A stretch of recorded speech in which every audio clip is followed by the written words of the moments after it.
ব্যবসা করাই শ্রেষ্ঠ। কেন ব্যবসা করে আপনি অনেকগুলো লোককে পুষতে পারবেন।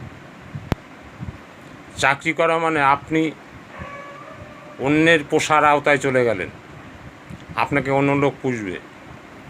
কিন্তু স্বাধীন ব্যবসা যদি আপনি করেন তাহলে আপনার ব্যবসাটাকে বাড়াতে পারবেন, লোক সংখ্যা বাড়িয়ে আপনি মালিক হতে পারবেন।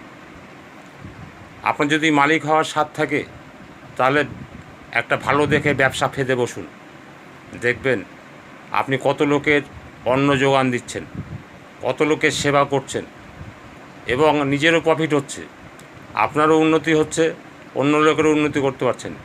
এটা কম বড় সমাজসেবা নয়।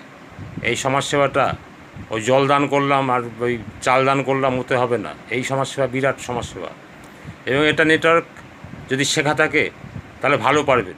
নেটওয়ার্কটাকে শিখে নিলে এই কাজটা খুব ভালো পারবেন। তাই ব্যবসাটা আপনাকে এমনভাবে করতে হবে যাতে আপনি 10টা 20টা 25টা 50টা লোক পুষতে পারেন এবং সেই লোকগুলোর সংসারগুলো চালাতে পারেন, আপনার ব্যবসা ফুলে ফেঁপে উঠতে পারে। এই রকম চিন্তাভাবনা নিয়ে আপনাকে সবসময় এগিয়ে যেতে হবে।